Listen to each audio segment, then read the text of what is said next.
Hello guys, welcome back to our channel crack JKSSB exam. तो आप सभी को पता होगा कि जेकेएसएसबी सॉरी गवर्नमेंट जो है अभी नया प्रोसेस जो है रिक्रूटमेंट वाला शुरू करने करने वाली है। अभी जब भी शुरू होगा, मोस्ट ऑफ इस मंथ या नेक्स्ट मंथ जब भी शुरू होगा, तो एक गवर्नमेंट से रिक्वेस्ट है कि एक रिक्रूटमेंट पॉलिसी जो है इसकी बनाई जाए कि जो भी रिक्रूटमेंट जो है वो रेफर जब एडवर्टाइज होगी तो उसको विद इन टाइम फ्रेम जो है, जितना भी टाइम है, जैसे अभी जेकेपीएसआई का तो उसमें फिजिकल रिटर्न के बाद फिजिकल होगा, तो उसका एक टाइम फ्रेम सेट कर दिया है 6-8 महीने। उसके अंदर वो रिक्रूटमेंट जो है वो कंप्लीट की जाए। ठीक है।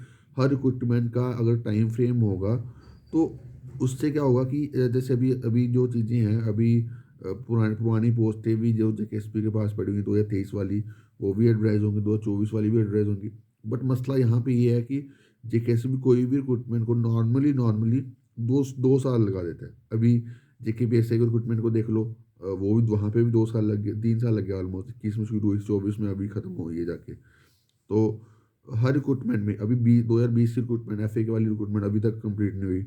उसके बाद एक्साइज से की रिक्रूटमेंट अभी तक कंप्लीट नहीं हुई। इंस्पेक्टर की बड़ी सारी 2020 वाली बड़ी सारी रिक्रूटमेंट है जो बड़ी बड़ी, वो अभी तक कंप्लीट नहीं की गई।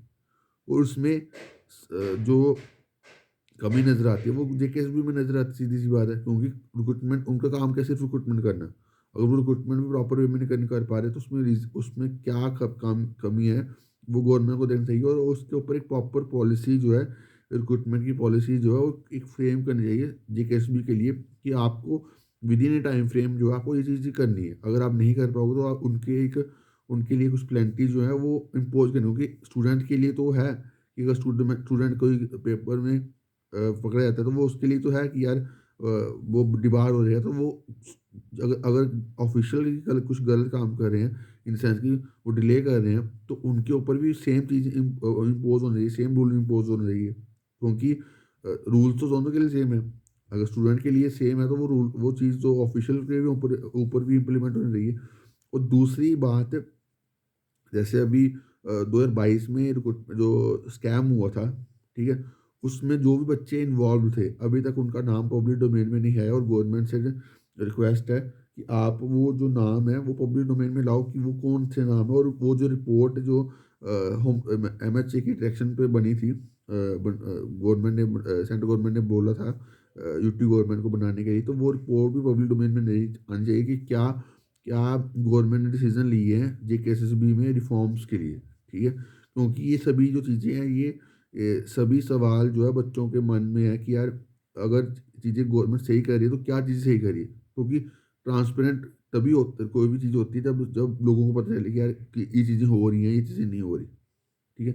और अगर कुछ नहीं हो रहा तो वो लोगों को राइट बनता है, बच्चों को राइट बनता है कि बोलना कि यहाँ पे नहीं हो रहा। और ये सब जो चीज़ें मैं आपको बोल रहा हूँ, ये कॉमन चीज़ें, जैसे रिक्रूटमेंट की एक पॉलिसी बनानी चाहिए। कोई भी रिक्रूटमेंट जब एडवर्टाइज़ होगी तो उसको प्रॉपर टाइम फ्रेम में कंप्लीट किया जाए, ताकि बच्चों को भी जो है उसका जो है सिलेक्शन जल्दी से मिल जाए।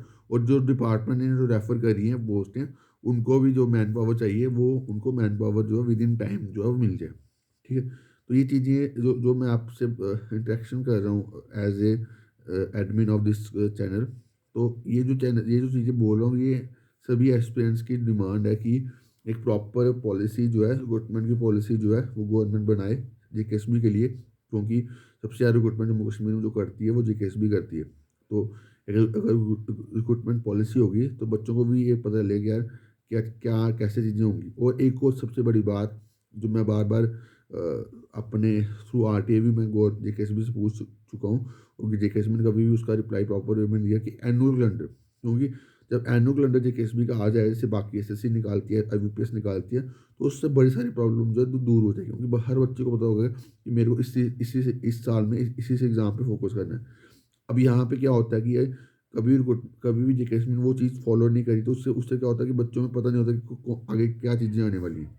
तो गवर्नमेंट से रिक्वेस्ट है कि एनुअल जेकेएसपी कैलेंडर, उसके बाद एक प्रॉपर रिक्रूटमेंट की पॉलिसी, एक strict law against paper leak, उसके बाद ये जो कॉमन डिमांड्स हैं ये गवर्नमेंट को पूरी करनी है। और विद एक और चीज़, वेटिंग लिस्ट को भी गवर्नमेंट को रिवाइव करना चाहिए। ये कुछ कॉमन से इश्यूज़ हैं जो स्टूडेंट्स फेस कर रहे हैं, जेकेएसबी के स्टूडेंट्स फेस कर रहे हैं।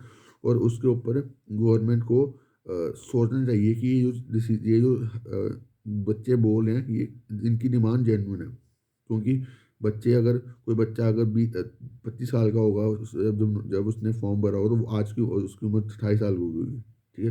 तो एज रिलैक्सेशन का भी जो इशू है अब बन रहा है, और वो वहाँ पे जो एज रिलैक्सेशन वाले बच्चे हैं वहाँ पे वो गलत नहीं कर रहे, वो सही अपनी डिमांड कर रहे हैं। क्योंकि अगर रिक्रूटमेंट जेकेपीएससी के रिक्रूटमेंट को भी लगा लो आप, तो वहाँ पे देखोगे तो जब 21 में रिक्रूटमेंट हुई है वो 24 में कंप्लीट हुई है।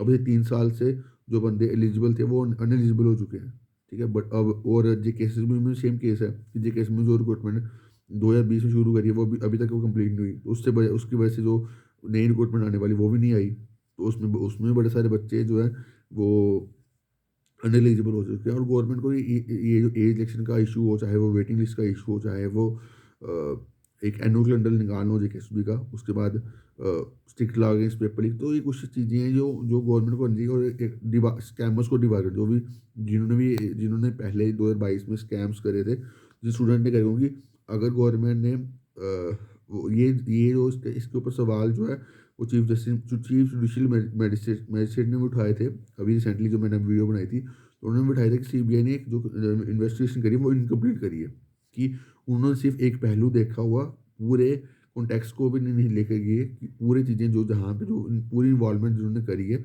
उनको पब्लिक के सामने लाया जाए।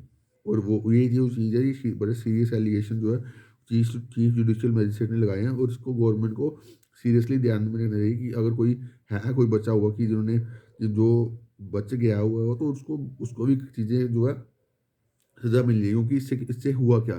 स्कैम्स हुए 2022 में, से हुआ क्या? इससे इससे बच्चों का नुकसान हुआ। इसके जो जो ऑनेस्ट एस्पिरेंट्स थे उनका नुकसान हुआ। तो ये चीज़ जो है वो गवर्नमेंट को देखनी चाहिए, और इसके ऊपर सख्त से सख्त जो जो भी हो सकता है वो चीज़ें करनी चाहिए। क्योंकि ये चीज़ें अगर गवर्नमेंट नहीं करेगी तो दोबारा अगर ये चीज़ें हो जाएँगी तो फिर इस नुकसान भी दोबारा स्टूडेंट को होगा, क्योंकि गवर्नमेंट को तो होगा नहीं। क्योंकि जो ऑफिसर बैठे हुए हैं उनका तो नुकसान होता नहीं है, क्योंकि नुकसान किसको होता है? स्टूडेंट का।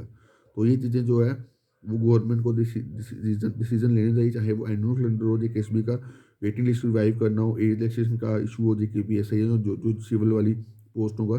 तो strict law against paper leak, Divas scammers, तो ये कुछ कॉमन डिमांड्स हैं जो हर बच्चा, जो हर जेन्युइन एस्पिरेंट जो जो चाहता है कि गवर्नमेंट जो है वो इम्प्लीमेंट करे, ताकि ट्रांसपेरेंसी तभी आएगी जब ये चीज़ें इम्प्लीमेंट होंगी। क्योंकि ये सभी चीज़ें जो करप्शन को रोकने के लिए हैं। अगर स्ट्रिक्ट लॉ लेकर आएंगी गवर्नमेंट और पेपर लीक के अगेंस्ट, तो कोई भी ऑफिसर होगा वो जो स्कैम हुए थे पिछले, वो वो दोबारा करने में 10 बार सोचेगा। अगर अगर कोई उनके ऊपर लॉ ही नहीं होगा तो वो कैसे चीज़ें जो है ये चीज़ें रोकेंगे, ठीक है ना? तो ये गवर्नमेंट को ये चीज़ें डिसीजन जो है इसके रिगार्डिंग जो है वो लेने चाहिए, ताकि एक ट्रांसपेरेंसी जो है वो सिस्टम में आ सके। क्योंकि गवर्नमेंट का जो चीज़ें कर रही है, जैसे अभी गवर्नमेंट खुद एग्जाम ले रही है, अच्छा आ रहा है, अभी प्रोसेस रिजल्ट भी अच्छे सही आ रहा है, तो वो सही है। जो चीज़ें सही गवर्नमेंट सही कर रही है, जेकेएस भी सही कर रही है, उसको वहाँ पे आप अप्रिशिएट करना चाहिए। जहाँ पे गवर्नमेंट अभी वो काम नहीं कर रही तो उसके ऊपर भी हमारा रिस्पॉन्सिबिलिटी बनती है कि हम उसके ऊपर बोलें। और मैं पर्सनली जो भी जो स्टूडेंट के इश्यूज होते हैं उसके ऊपर मैं रेगुलर जो है अपने इस चैनल के थ्रू जो गवर्नमेंट तक अपनी बात जो है on the behalf of all JKS भी एस्पिरेंट वो मैं उठाता रहता हूँ। और इसके ऊपर जो चीज़ें मैंने पॉइंट आउट करी, तो गवर्नमेंट से रिक्वेस्ट है कि आप इन इश्यूज़ पे जो है वो थोड़ा-सा डिस्कशन करो। एलजी साहब से रिक्वेस्ट है कि आप ये जो चीज़ें मैंने आपको बताई हैं, वो इनसे ऊपर थोड़ा-सा अपनी नज़र जो है वो डालो, और बच्चों के इश्यूज़ को रिज़ॉल्व करो। एक और इश्यू जो अभी मैंने अभी देखा जी कि अभी श्री माता वैष्णो देवी श्राइन बोर्ड ने यूनिवर्सिटी की रिक्रूटमेंट निकाली, उसमें इंटरव्यू क्यों रखा हुआ है वो समझ से बाहर है। क्योंकि सेंट्रल गवर्नमेंट ने भी और यूटी गवर्नमेंट ने भी जो भी नॉन गेस्टेड पोस्ट है उसमें उसमें उर्दू बोल रहा हूँ, उसमें जो इंटरव्यू है वो ख़त्म कर दिया। तो वहाँ पे क्यों इंटरव्यू है? क्योंकि जूनियर असिस्टेंट भी लेवल 5 की पोस्ट है, तो वहाँ पे क्यों इंटरव्यू रखा गया? ये भी सवाल जो है वो गवर्नमेंट से बनता है। और गवर्नमेंट से रिक्वेस्ट है कि आप ये सभी इश्यूज़ जो मैंने अभी इस वीडियो में डिस्कस करे हैं, तो आप इस इशू को जल्दी से जल्दी एट द अर्लीस्ट जो है रिज़ॉल्व करो, ताकि बच्चों की जो इश्यूज़ हैं, जो डिमांड्स हैं वो पूरी हो जाएँ, और बच्चों को एक ट्रस्ट बिल्ड होए जेकेएससी के ऊपर। क्योंकि जो ट्रस्ट डेफिसिट हुआ है 2022 में जो चीज़ें हुई हैं उससे बहुत बच्चों का अभी भी ट्रस्ट नहीं है। तो ये अगर अगर गवर्नमेंट को चाहती है कि ट्रस्ट बिल्डिंग हो जेकेएसबी के अंदर, तो ये कुछ रिफॉर्म्स हैं जो गवर्नमेंट को लाने पड़ेंगे जेकेएसबी में एक ट्रस्ट फैक्टर जो है स्टूडेंट का बिल्ड करने में, क्योंकि अगर कोई रिक्रूटमेंट एजेंसी पे बच्चों का ट्रस्ट फैक्टर नहीं है तो फिर वो कैसे वो प्रॉपर वे में अपने एग्ज़ाम को प्रिपेयर कर पाएंगे। ठीक है, तो बाकी अभी के लिए इतना ही। Thank you guys, love you all.